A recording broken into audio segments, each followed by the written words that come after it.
इंसान चाहे कितना ही सख्त दिल हो, उसके भीतर प्राकृतिक रूप से संवेदना, करुणा, प्यार मौजूद रहता है और परिस्थितियां बनने पर उसके व्यवहार में उतर आता है। प्रस्तुत कहानी 1500 की पर्ची मनुष्य के इसी हृदय रूपांतरण पर आधारित है। इसे अपने मधुर स्वर में संवारने वाली हैं चांद। हम इस तरह से कहानियां लेकर आते रहेंगे। आप आनंद लेते रहें, हमारे साथ बने रहें। रात का 1 बजा था। निस्तब्ध वातावरण अंधकार की भयावहता को तेजी से सघन बना रहा था। यूं एहसास होता था मानो अज्ञात भय जेल के भीतर बंदियों के बीच हवा में विचरण कर रहा हो। बैरक के बाहर फैले मैदान के बौने पेड़ों पर पड़ते हल्के धुंधले प्रकाश का जैसे अस्तित्व समाप्त हो चला हो। मैदान में चारों तरफ फैले कोहरे की गंध बैरक के भीतर तक आ रही थी। वार्ड के सभी कैदी विभिन्न मानसिक उलझनों के रहते हुए भी निद्रा की गिरफ्त में निश्चित पड़े थे।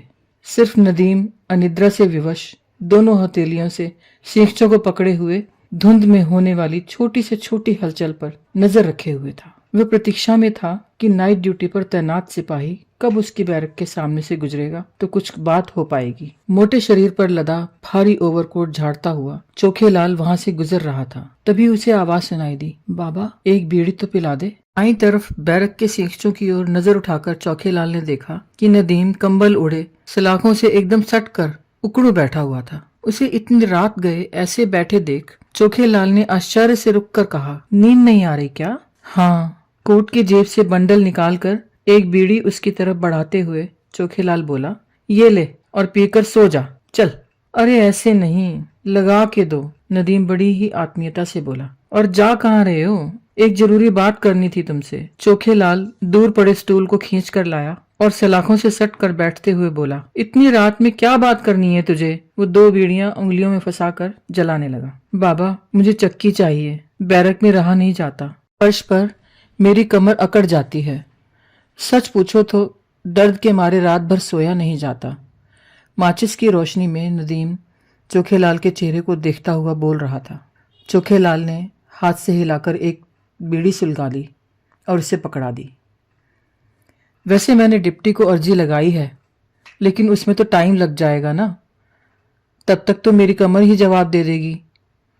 बीड़ी का कश लेते हुए नदीम धीमी आवाज में बोलता जा रहा था।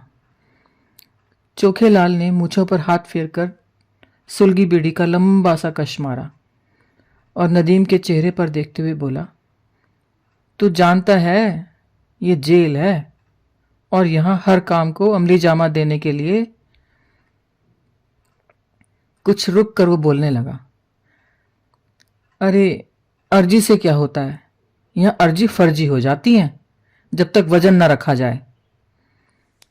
तो बाबा वजन भी रख दूंगा, मैंने कब मना किया है? बस आपको थोड़ी तकलीफ उठानी पड़ेगी, घर से लाना पड़ेगा ना पैसा। इस झंझट में नहीं पड़ता मैं किसी के घर नहीं जाता। खाए डिप्टी और भागा दौड़ी मैं करूं। मेरे लिए भी नहीं, नदीम ने अपने अति विशेष संबंधों का सेतु बनाते हुए कहा। बीड़ी के सुलगते अंगारे की लाल रोशनी में कुछ देर तक नदीम चोखेलाल के चेहरे को पढ़ता रहा। फिर उसकी खामोशी देखकर बोला, और कुछ नहीं तो 200-400 तुम भी तो लोगे ही बाबा। इस पर तपाक से चोखेलाल बोला, अरे कहाँ, तू नहीं जानता डिप्टी को, साला भूखा है भूखा। भारी बूटों से बीड़ी को मसलते हुए चोखेलाल खड़ा हुआ तो नदीम बोला, कितने लग जाएंगे पता करना, पर्ची लिख दूंगा।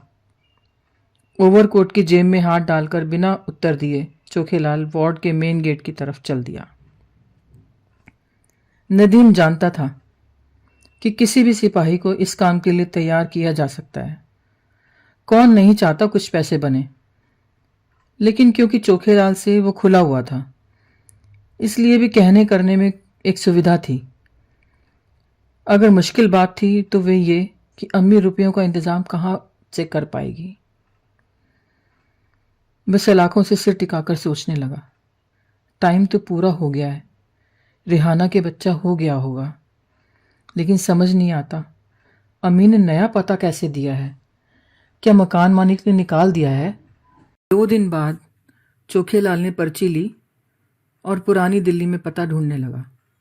घंटे भर से गलियों गलियों के चक्कर लगाते लगाते उसका माथा भन्ना गया। पांव बुरी तरह थक गए थे। वो बड़बड़ाने लगा, ये साली गली ही खत्म नहीं होती, गली के अंदर गली, यही खराबी है पुरानी दिल्ली में। यार मैं तो पहले ही मना कर रहा था, नदीम की जिद है। चलो थोड़ी मेहनत तो है, पर 1,500 की पर्ची है, 5 मैं धर लूँगा, 1,000 काफ़ी है डिप्टी के लिए। और वो कर भी क्या रहा है, टांगे तो मेरी टूट रही हैं ना। थोड़ा रुक कर उसने एक दुकान पर खड़े बूढ़े से पता पूछा, तो जवाब में बूढ़ा बोला, नए किराए पर आए हैं क्या? हाँ हाँ। कोई बुढ़िया है क्या? हाँ हाँ हाँ हाँ, ये 7 वाली गली में 3रा मकान। गली में मुड़कर चोखेलाल गिनने लगा, 1, 2 और 3, यही है।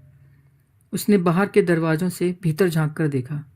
मकान के बीचों बीच आंगन था, जिसका फर्श ईंटों का था। उस आंगन में 4 दरवाजे खुलते थे। भीतर ईंटों के फर्श पर खड़े होकर चोखेलाल ने आवाज लगाई, है कोई?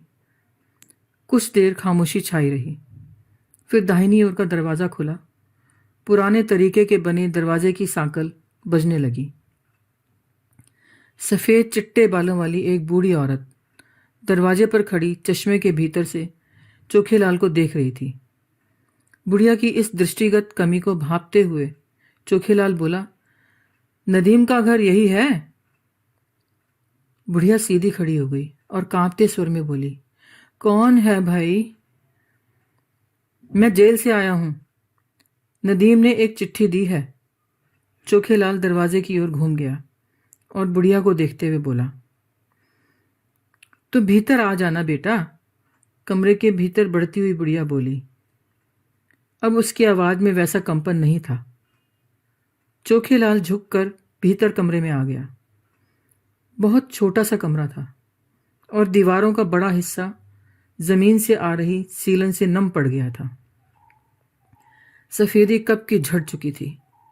दीवारों की रेत निकल आई थी और जगह जगह अजीबोगरीब आकृतियां सी बन गई थी। कमरे के एक कोने में स्टोव, 4 बर्तन तथा प्लास्टिक के मैले डिब्बे रखे हुए थे। कमरे के बीचों बीच एक पतला हल्का टाट टंगा था और दूसरी ओर चारपाई पर एक औरत लेटी हुई थी, जिसकी पीठ का एक हिस्सा इस ओर से भी दिखाई दे रहा था। बेटा, नदीम कैसा है? तुम क्या दोस्त हो उसके? बर्तनों के पास रखे पट्टे को खींचकर बैठते हुए बुढ़िया बोली। इधर बैठ जा बेटे। चोखेलाल दीवार से सटे बक्से पर बैठता हुआ बोला, हाँ सब ठीक ठाक है। आप नदीम की माँ है ना? बेटे, मैं ही हूँ उस बदकिस्मत की माँ। इतना कहने भर से उसकी छोटी छोटी आंखें आंसुओं से भर गई। अपनी बात को सिलसिले में जारी रखते हुए वो धीरे धीरे बोलने लगी, क्या बताऊं बेटा, हमारा तो वही सहारा था।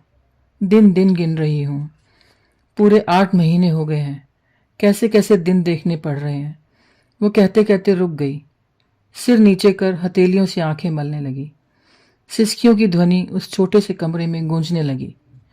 जब बुढ़िया ने सिर उठाया तो उसकी पलकें, आंखें और गालों के उठाव गीले पड़ गए थे। वे फिर बोलने लगी, खुदा कसम वो चोर नहीं है, बिल्कुल झूठा इल्ज़ाम है ये, जानबूझकर मुकदमा बनाया गया है उस पर। देखना मेरी बद्दुआ लगेगी, उनका भी कभी भला नहीं होगा। फिर से दबा दबा रोने का स्वर कमरे में फैलने लगा। चोखेलाल हैरान सा बिना हिले डुले बुढ़िया के झुके हुए चेहरे को देखता रहा। उसके जेल जाने के बाद हमारी बदहाली के दिन शुरू हो गए। पुराना मकान गया, यहाँ बड़ी मुश्किल से इस छोटे से कमरे का जुगाड़ हो पाया है। बुढ़िया ने हाथ हवा में घुमाते हुए कहा, बहू को परसों ही बच्चा हुआ है। मैं बुढ़िया तो ना भी खाऊं, पर जच्चा को तो चाहिए ना। जिसके हाथ नन्ही से जान जुड़ी है। बुढ़िया के झरझर बहते आंसुओं को गालों की झुर्रियों के बीच रिसने में किसी प्रकार की बाधा नहीं थी। कुछ बूंदें चेहरे से नीचे गिरकर कपड़ों में समा रही थी। क्षण भर की खामोशी में उसकी सिसकने की आवाज बनी रही। वो पुराने दुपट्टे के किनारों से दोनों आंखों को पोंछते हुए सिसकारियों को जबरन काबू करते हुए फिर कहने लगी, क्या लिखा है नदीम ने चिट्ठी में? बेटा जरा पढ़ के सुना। चोखे लाल को काटो तो खून नहीं। जेब से पर्ची निकालकर सोचने लगा, क्या करूं? क्या इस दुखी बुढ़िया से कहा जा सकता है कि चिट्ठी में 1,500 रुपए लिखे हैं? कमरे में आंखों के आगे पसरे बेबसी के मंजर और अपने यहां आने के प्रयोजन के विरोधाभास से चोखेलाल का मन ग्लानि से भर गया। पल भर को उसको लगा जैसे उसके चेहरे पर चिपकी मासूमियत की परत पिघल कर नीचे खुरदरे फर्श पर फैल गई हो और बुढ़िया अपनी छोटी छोटी आंखों से सब कुछ देख रही हो। भेद खुलने के डर से उसका चेहरा लाल पड़ गया।